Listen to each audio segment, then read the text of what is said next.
Nipah के विरोध में मैं इससे विरोध आज फिर आपके सामने हाजिर हूँ। चलिए आज एक बार फिर मराठा आरक्षण की मांग को लेकर चल रहे आंदोलन की चर्चा करें। हम पहले चर्चा कर चुके हैं, ध्यान में होगा आपके, कि इस आंदोलन को हिंसक रूप देने की कोशिश की गई। अब इसे मैं यहाँ साजिश नहीं कहूँगा, चूंकि उस स्तर पर नेतागण नहीं जा रहे हैं और यह एक गैर राजनीतिक आंदोलन के रूप में सामने आया है, इसलिए वह संदेह तो नहीं किया सकता। लेकिन हाँ, अगर नेतृत्व सबल नहीं हो, प्रभावी नहीं हो, तो ऐसी आशंका व्यक्त की जाती है कि कहीं कुछ अवांछित तत्व किन्हीं कारणों से आंदोलन को हिंसक तो नहीं बनाना चाहते हैं। जिस प्रकार की घटनाएं महाराष्ट्र के विभिन्न शहरों में हुई, तोड़फोड़ की, आगजनी की घटनाएं, उससे ऐसा लगा कि आंदोलन अब उग्र हिंसक रूप लेगा। लेकिन सरकार की ओर से पहल करते हुए पिछले दिन जब सर्वदलीय बैठक बुलाई गई और उसमें चर्चा हुई, तो यह सामने आया कि हर पक्ष, सरकार भी और विपक्षी भी, आरक्षण के पक्ष में है। ध्यान रहे, इसी पर हम चर्चा करते आ रहे हैं पिछले कुछ दिनों से, कि जब सरकार स्वयं आरक्षण के पक्ष में है तो फिर यह आंदोलन क्यों? क्या यह हठधर्मिता का मामला नहीं बनता है? ध्यान रहे, जरांगे पाटिल जो आमरण अनशन पर बैठे हैं, उनके शब्दों पर जरा ध्यान दें। जब चर्चा की बात हुई तो उन्होंने कहा कि सरकार यहां आए और बताए कि उन्हें कितना समय चाहिए। यह कहीं ना कहीं अहम को प्रदर्शित करता है, ऐसा नहीं होना चाहिए। मैं दोहरा दूं कि मराठा आरक्षण एक जायज मांग है, हर दृष्टि से जायज मांग है, इस पर कहीं कोई दो मत नहीं है, सभी एक मत है।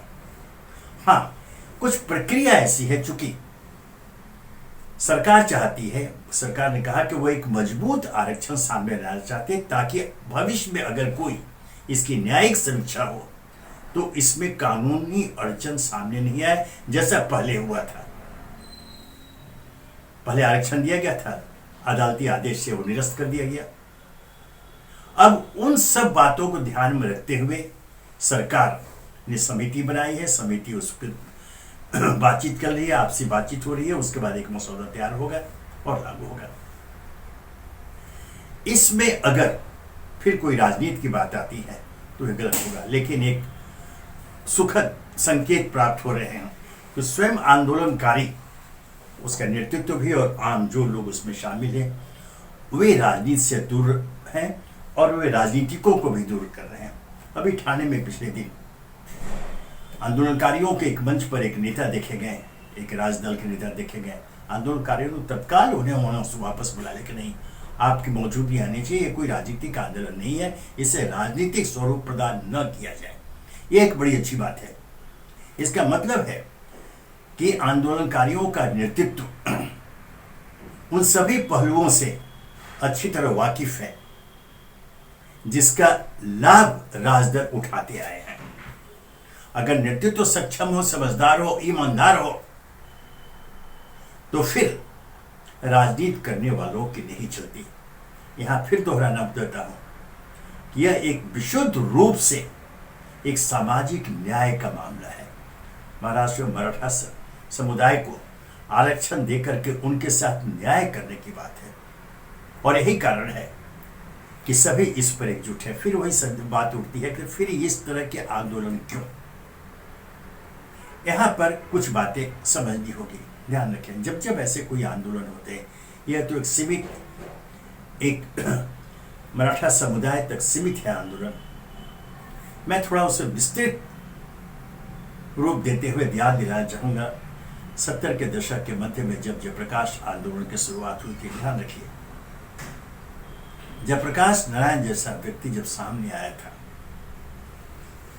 और उन्होंने आंदोलन की शुरुआत की थी, एक बार जब एक मोर्चा निकालने की बात हुई जयप्रकाश नारायण के नेतृत्व में, विशाल मोर्चा पटना की सड़कों पर, वहां पर अनेक राज्य दल के अनेक नेता पहुंचे। बड़ी विनम्रता के साथ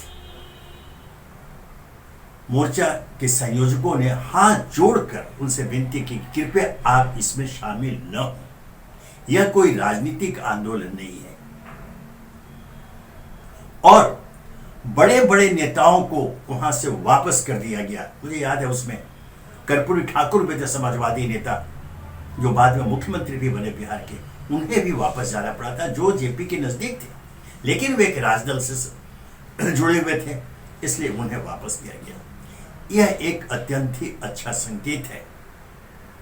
और अगर जयप्रकाश नारायण की याद दिलाए तो मैं 2 प्रसंग याद की चर्चा करना चाहूंगा, और यह जरूरी है क्योंकि आंदोलन की बात लोकतंत्र में हमेशा होती है। यह एक संविधान प्रदत्त अधिकार है नागरिकों का। समय समय पर आंदोलन होते रहे और होंगे भी, तो उन्हें जो सावधानी बरतनी चाहिए, उसमें जिस प्रसंग की मैं चर्चा कर रहा हूं, जयप्रकाश नारायण आंदोलन की शुरुआत, आज नई पीढ़ी बहुतों को मालूम नहीं होगा इसकी शुरुआत कहां से हुई। रांची में एक बड़े औद्योगिक संस्थान है, बड़ा औद्योगिक संस्थान है। उनके यहां वर्करों ने, कार्यकर्ताओं की हड़ताल करते थे, श्रमिकों की हड़ताल थी। एक बड़े आंदोलनकारी नेता थे, सूरज प्रसाद सिंह संभवतः नाम था, सूरज बहुत था, इतना तो है, सूरज प्रसाद सिंह और सूरज नारायण सिंह एक नेता थे। वो वहां पर वो संस्थान, औद्योगिक संस्थान फैक्ट्री के दरवाजे पर वो अनशन पर बैठे थे। ध्यान रखिए, वहां पर वो अनशन पर बैठे थे, कई दिन हो गए थे, चल रहा था। अचानक एक दिन फैक्ट्री के अंदर से अनेक लोग हाथों में लाठियां लेकर आए और उन्हें आंदोलनकारी नेता जो सूरज बाबू थे उन्हें पीटना शुरू किया। उनकी मौत हो गई। जयप्रकाश नारायण पटना से रांची आए और उन्होंने वहां घटनास्थल पर जाकर कहा कि आज मेरा हनुमान मारा गया। ध्यान रखिए, मैं क्यों इसे उद्धृत करूंगा, इसका पार्श्व है क्योंकि जब ब्रिटिश शासन काल में आंदोलन के दौरान एक ऐतिहासिक घटना है कि जयप्रकाश नारायण हजारीबाग जेल से दीवार फांद कर बाहर निकल गए थे, भागे थे। तो उस समय जेल के अंदर मौजूद वही सूरज बाबू जिनकी हत्या मार करके कर दी गई, उन्होंने अपने कंधे पर बिठाकर उनको दीवार फंदवाया था। इसीलिए जयप्रकाश नारायण ने उन्हें अपना हनुमान बताया था, बोला कि आज मेरा हनुमान मारा गया। और वहां से जयप्रकाश आंदोलन की तीव्रता मिली, जयप्रकाश नारायण सड़कों पर निकले। हर्ष क्या हुआ सब पता है, पूरे देश में एक ऐतिहासिक क्षण था, पूरे देश की सत्ता बदल गई उस जयप्रकाश आंदोलन के बाद। लेकिन उसमें भी जयप्रकाश नारायण ने कभी राजदलों के नेताओं को नेतृत्व प्रदान नहीं किया, उन्हें वह स्थान नहीं मिला। राष्ट्रीय स्वयंसेवक संघ के नानाजी देशमुख, चूंकि वो जयप्रकाश नारायण के बहुत नजदीक थे, उनके हमेशा साथ साथ रहा करते थे।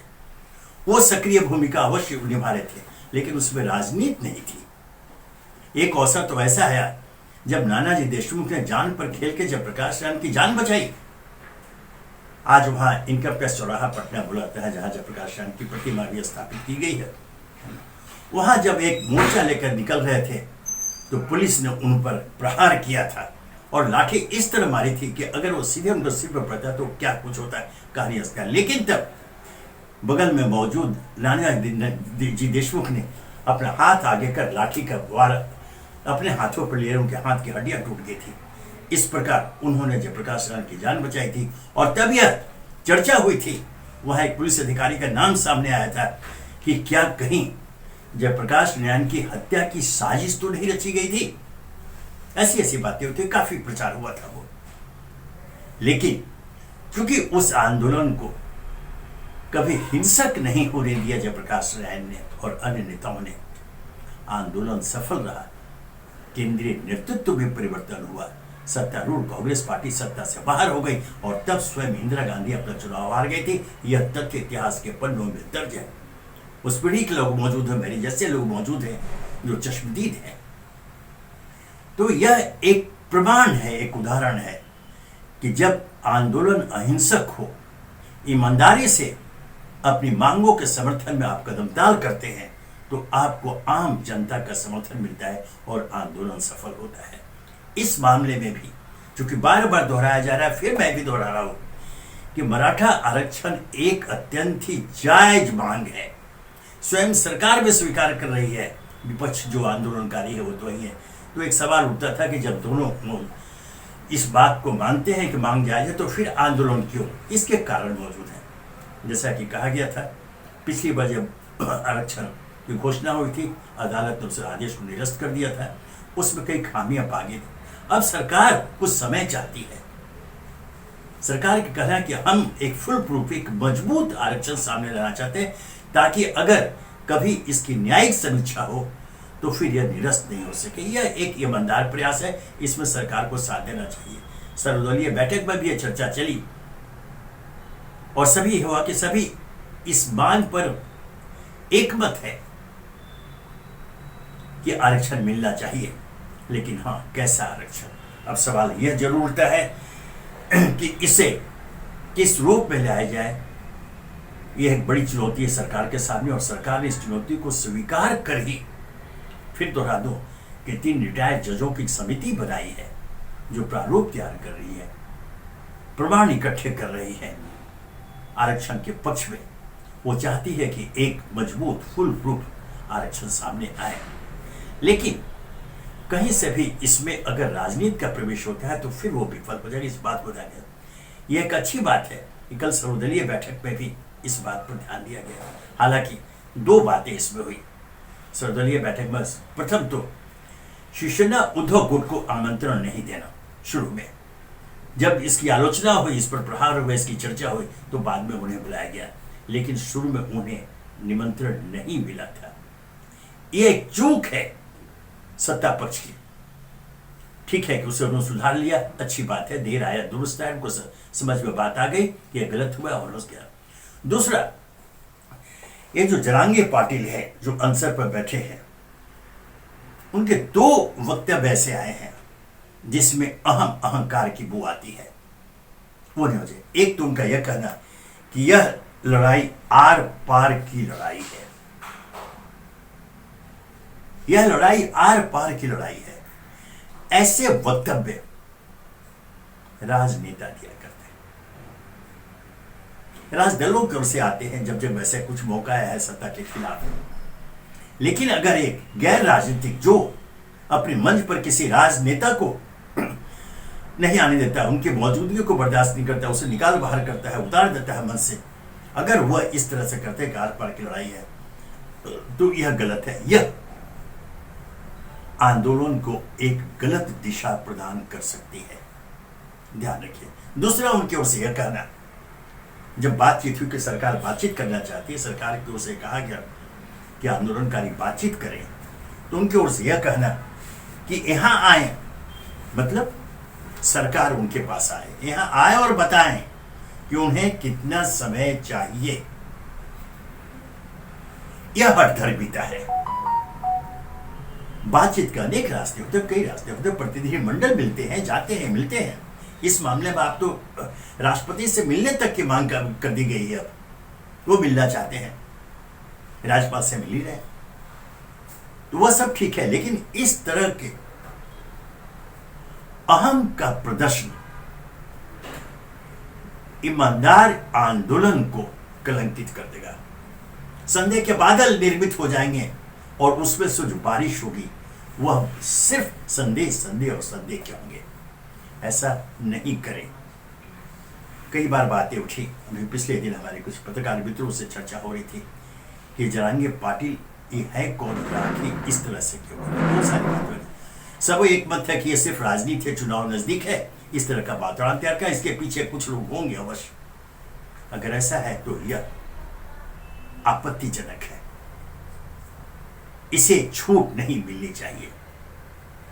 एक अच्छे आंदोलनकारी के रूप में, एक अच्छे नेतृत्व प्रदान करने वाले आंदोलनकारी के रूप में अगर जरांगे पाटिल की नई पहचान उभरी है तो इसे सुरक्षित रखें। यह उनके लिए भी चुनौती है, अगर वे सचमुच ईमानदार हैं। चूंकि अभी कोई ऐसी बात सामने आई नहीं है, न पक्ष में न विपक्ष में, इसलिए कोई टिप्पणी अच्छी बात नहीं होगी। लेकिन जो आशंका व्यक्त की जा रही है, जो टाइमिंग को लेकर चुनाव सामने है और बार बार नई नई शर्तों को रखना, और जब सरकार की मंजूरी के बावजूद, सरकार की इच्छा के बावजूद, सरकार स्वयं अपनी इच्छा प्रदर्शित करने के बाद आरक्षण के पक्ष में है, इसके लिए कार्रवाई हो रही है, काम हो रहा है, उस पर काम चल रहा है, उसके बावजूद जिस तरह के कभी शब्द जरांगे पाटिल को से बार बार निकलते हैं, लगता है कि कहीं न कहीं कुछ ऐसा है कि वे नहीं चाहते कि यह जो अग्नि प्रज्वलित हुई है उस पर कोई बारिश हो। वो चाहते हैं कि इसका विस्तार हो या बढ़े, ऐसी आशंका व्यक्त की जा रही है। तो यह तभी संभव है जब इसके पीछे कोई राजनीति हो, कोई राजनीतिक मंशा हो। आम जनता ऐसे किसी भी प्रयास का साथ नहीं देगी, इस बात को ध्यान रखना चाहिए। जरांगे पाटिल हो या अन्य कोई हो, अगर आप हिंसा में शामिल होते हैं, हिंसक घटनाओं को बढ़ावा देते हैं, आगजनी की घटनाएं हो रही है, तोड़ तोड़ की घटनाएं हो रही है, किसकी क्षति हो रही है? या किसी सरकार की क्षति नहीं हो रही, आम लोगों की क्षति हुई, जनता की क्षति हो रही है। इससे परेशानियां जनता को बढ़ रही है और बढ़ेंगी। इस बात को ध्यान में रख के यही अनुरोध है कि कृपया आप आंदोलन चलाएं, लेकिन इस तथ्य को ध्यान में रखते हुए कि आंदोलन आप किस बात के लिए चला रहे हैं, आप किस बात की मांग कर रहे हैं। आप ऐसी मांग के लिए आंदोलन कर रहे हैं जिसके पक्ष में स्वयं सरकार है, करेगी बिल्कुल, सिर्फ कानूनी प्रक्रिया मजबूत करने के लिए, उसके आधार को मजबूती प्रदान करने की, ताकि भविष्य में पूर्व की भांति कोई न्यायिक अड़चन न पैदा हो, वो समय चाहते हैं, उस पर काम चल रहे हैं।